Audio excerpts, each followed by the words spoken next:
할렐루야. 성경 1189장 장별로 알아가는 성경 이야기 진행을 맡고 있는 구재숙 목사입니다. 반갑습니다. 지난 시간에 이어서 노마서 함께 해보도록 하겠습니다. 노마서의 주제는 1장 16절에서 17절을 찾아볼 수 있는데, 오직 의인은 믿음으로 말미암아 살리라 함과 같으니라. 그래서 하나님께서는 믿음으로 그리스도에게로 오는 모든 사람은 누구든지 하나님의 의의 선물을 주신다라는 말씀입니다. 바울은 하나님의 주권적 구원 계획 1장에서 8장까지 밝히고 유대인과 이방인이 어떻게 그 계획에 합당한지를 보여주는 게 9장에서 11장 이스라엘의 과거, 현재, 미래죠. 그리고 의롭고 조화로운 삶을 살도록 12장에서 16장까지는 성도 의무 1, 2, 3로 격려하기 위해 로마인들에게 편지를 쓰고 있습니다. 하나님의 구원 계획을 전면적으로 제시하시면서 바울은 정죄에서 영화로, 위치상의 진리로부터 실제적인 진리로 옮겨가고 있습니다.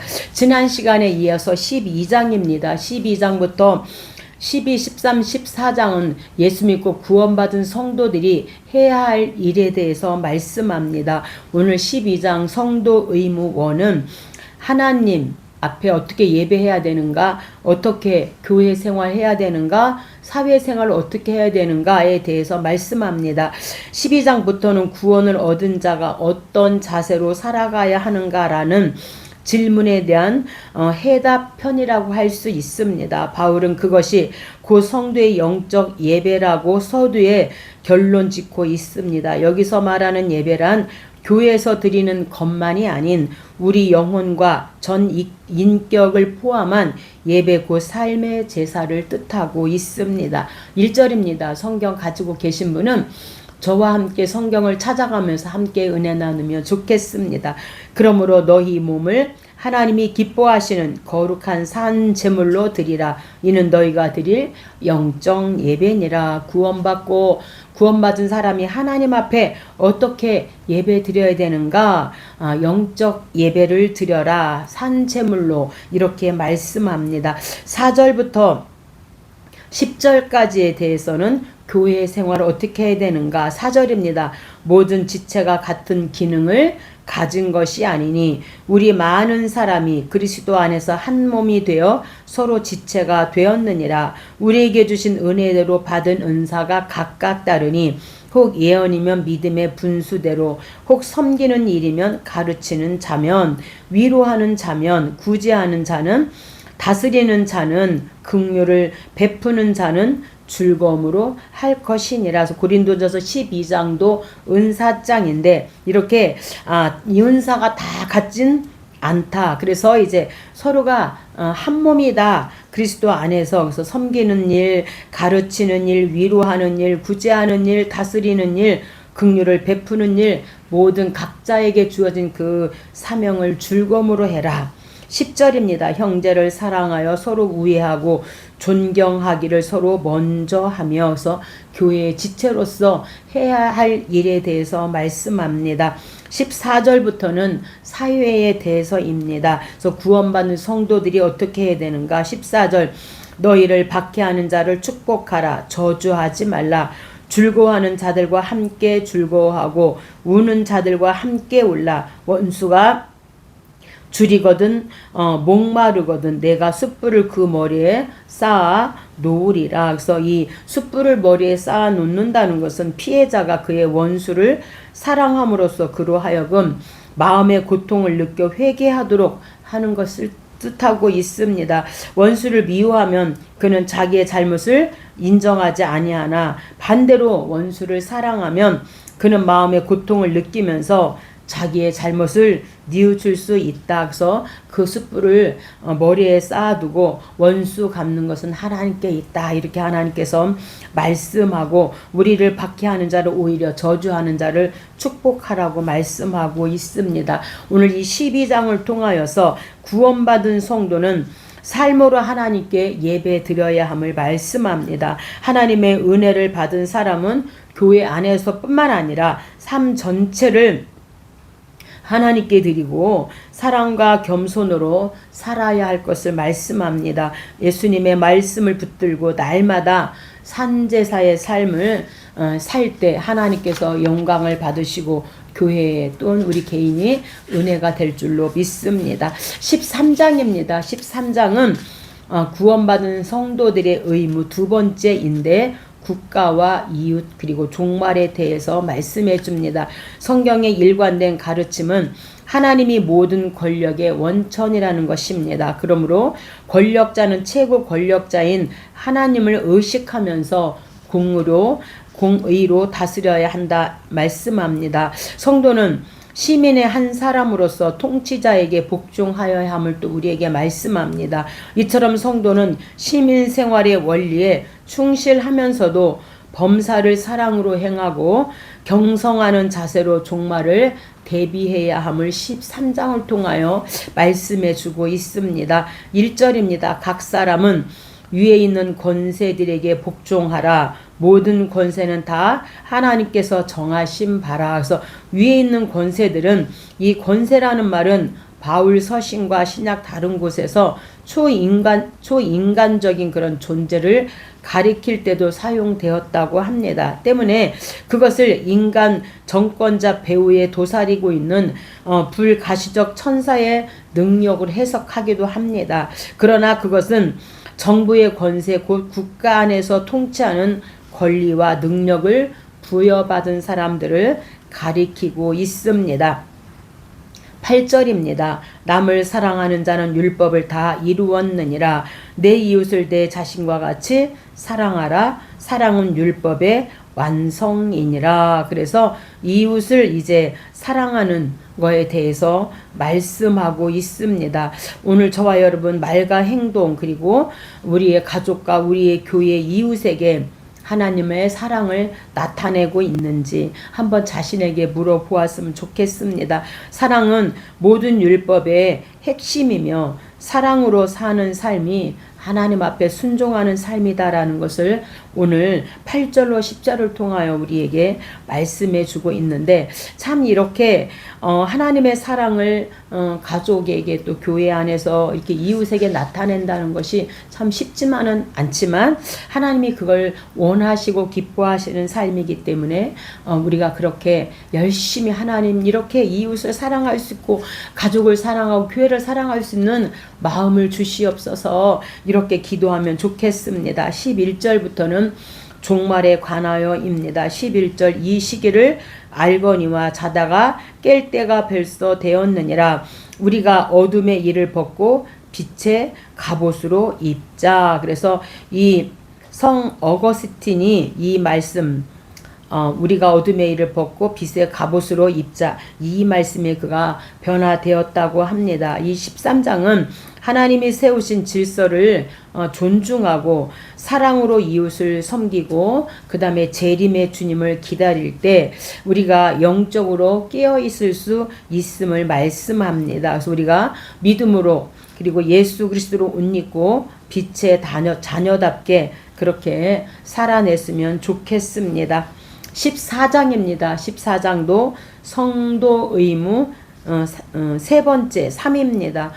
비판하지 말고 덕을 세워라 이렇게 말씀합니다. 당시 초대교회에서는 믿음이 강한 자와 그리고 연약한 자 사이에 많은 문제가 발생했는데 바울은 믿음이 강한 자가 양보와 관용의 미덕을 발휘하여 약한 자를 용납하고 처신하라고 말씀하고 있습니다.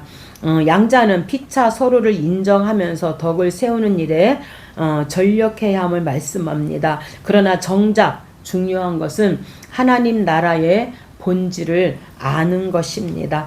1절입니다. 비판하지 말라. 어떤 사람은 모든 것을 먹을 만한 믿음이 있고 믿음이 연약한 자는 채소만 먹느니라. 먹는 자는 먹지 않는 자를 업신여기지 말고 비판하지 말라. 그래서 이렇게 당시 로마 교회는 유대의 그리스도인과 이방인 그리스도인들이 함께 이렇게 교회 안에 있었는데 채소만 먹는 사람은 이 우상에게 바쳐졌을 가능성이 있는 그런 고기나 율법에 맞지 않은 그런 음식을 피하려고 이렇게 채소만 먹는 경우가 있었다고 합니다. 이것은 믿음이 없어서라기보다는 그들의 신앙 양심을 지키려는 어떤 신앙적 선택인 거죠. 그래서 먹는 자는 먹지 않는 자를, 먹지 않는 자는 먹는 자를 서로 뭐 하지 말아라? 비판하지 말아라. 이렇게 지금 말씀합니다. 그래서 신앙의 그런 본질이 아닌 그런 문제에는 서로를 비판하지 말고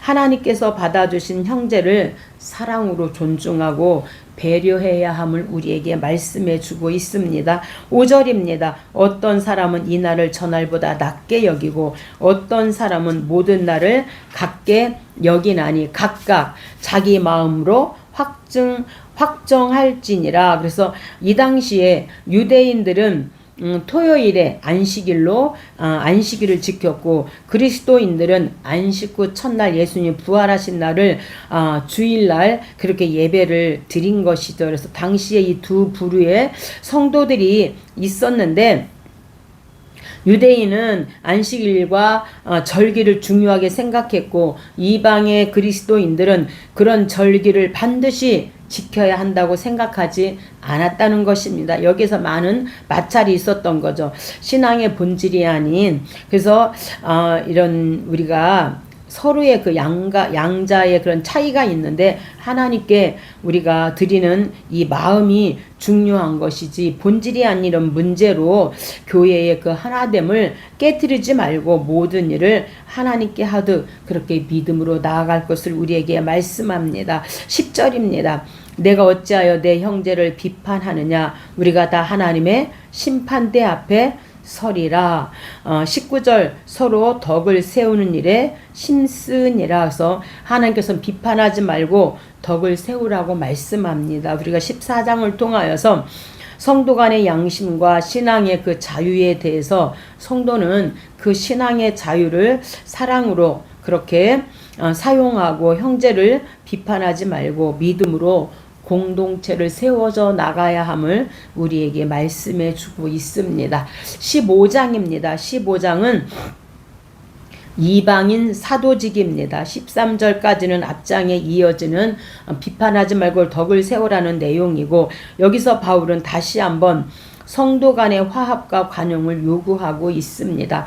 교회는 인종과 국경을 초월하여서 조화와 단결을 도모해야 함을 말씀하고 바울이 에베소에서 그리스도를 머리로 하여 모든 지체가 유기적으로 통일되어야 한다고 역설한 것도 이 같은 맥락입니다. 그래서 에베소서 1장이 교회의 머리는 예수 그리스도시다 이렇게 말씀하고 있죠. 16절입니다. 이 은혜는 나로 이방인을 위하여 그리스도 예수의 일꾼이 되어 하나님의 복음의 제사장 직분을 하게 하사 이방인을 제물로 드리는 것이. 그래서 이방인 사도로 하나님이 나를 세우셨다. 18절 이방인들을 순종케 하기 위하여 나를 통하여 역사하신 것 외에는 내가 감히 말하지 아니하노라. 그래서 이방인 사도로 하나님이 세우셨음을 15장에서 말씀합니다. 그래서 우리가 15장은 14장의 내용, 그 비판하지 말고 덕을 세우라는 내용을 이어받아서 믿음이 강한 자가 연약한 자를 배려하고 살아야 함을 강조하고 바울은 이방인의 이 선교 사명, 본인의 선교 사명을 소개하고 있습니다. 오늘 저와 여러분도 복음을 전하는 이 사명에 동참해야 함을 또한 말씀합니다. 모든 민족에게 복음을 전하는 일에 기쁨으로 우리가 함께 바울처럼 쓰임 받았으면 좋겠습니다. 마지막 16장입니다. 16장은 이제 문안 인사입니다. 16장에 나오는 개인과 교회에 대한 문안 인사들이 우리는 바울이 사도라는 공적 그런 직함 외에 그들의 삶과 밀접한 연관된 한 개인으로서 교제를 하고 있었음을 알 수 있습니다. 그는 성도와 교회를 훈계하고 복음을 전하는 등의 아버지로서의 역할뿐 아니라 그들의 사정을 어루만지고 격려하는 또한 어머니로서의 그런 임무도 감당한 것을 오늘 16장을 통하여 우리가 알 수 있습니다. 3절입니다. 너희는 그리스도 예수 안에서 나의 동력자들인 브리스가와 아굴라에게 문안하라. 그들은 내 목숨을 위하여 자기들의 목까지도 내놓았나니 이방인의 모든 교회도 그들에게 감사하느니라. 그래서 이 복음을 위해서 헌신한 이 모범적인 부부가 바로 브리스가와 아굴라입니다. 그래서 모범적인 이 부부 동력자, 그래서 그들의 충성을 귀하게 하나님께서는 사용하시고 그렇게 모든 교회들도 그들에게 감사한다 말씀합니다. 13절입니다. 루포와 그의 어머니에게 문안하라. 그의 어머니는 곧 내 어머니니라. 그래서 이 루포는 마가복음 15장 21절에서 보면은 구레네 시몬의 아들이 바로 루포입니다. 그래서 구레네 시몬은 억지로 십자가를 진 사람이고 억지로도 십자가를 지니까 그의 아들 루포가 결국에는 말씀을 전하고 증거하는 목회자가 되었고, 그의 이 시몬의 아내 루포의 어머니는 바울이 나의 영적인 어머니라고 그렇게 오늘 여기 13절에서 말씀하고 있습니다. 그래서 이렇게 26명 넘게 이런 문안 인사를 이렇게 자세하게 이렇게 하고 있는데, 여기에 베드로가 빠지는데 왜 베드로가 빠졌는가? 아마 우리가 바벨론에서 사역했을 것으로 추정하면서 이렇게 26명에서 28명 정도에게 이렇게 일일이 문안 인사를 하고 있는 것을 말씀합니다. 그래서 바울이 로마 교회의 많은 성도들에게 문안하는 내용으로 초대교회의 모습을 보여주고 있는 매우 중요한 장이 바로 16장입니다. 왜 이렇게 많은 사람에게 문안 인사를 했는가? 약 26명 이상의 이름과 여러 가정교회들을 언급하면서 문안하는, 그래서 이는 초대교회가 서로 사랑하고 협력하는 공동체였음을 오늘 16장을 통하여 우리에게 말씀합니다. 하나님은 복음을 위해 충성하는 모든 성도들을 기억하시고 교회는 서로 사랑하고 격려하는 믿음의 가족이라는 것을 우리에게 말씀합니다. 이렇게 해서 우리가 로마서가 끝났는데 1장부터 3장까지는 이유전 이방인제 유대인제 전 인류의 죄. 그래서 로마는 이 당시에 목회자가 없었기 때문에 이들의 구원의 확신이 없었습니다. 그래서 우리는 다 죄인이다. 그래서 이제 4장과 5장이 십자가에서 죽어주신 예수 그리스도에게 나오면 층의 곧 우리는 하나님의 자녀가 된다라는 것을 우리에게 말씀해 주고, 6장, 7장, 8장은 성화 원리와 율법 역할을 통하여 죄를 깨달았다면 오라 나는 공고한 사람이로다 할 때에 성령께서 우리를 예수 그리스도 앞으로 인도한다는 것입니다. 그리고 11장부터 과거 현재 미래, 9장부터 9장 10장 11장은 이스라엘의 과거 현재 미래에 대해서 말씀하고 예수 믿고 구원받은 자들이 어떻게 살아야 하는가, 그래서 성도 의무 1, 2, 3, 12, 13, 14장을 말하고 이방인 사도지 그리고 문안 인사로 로마서가 끝나게 되어집니다. 오늘 여기까지 하겠습니다. 감사합니다.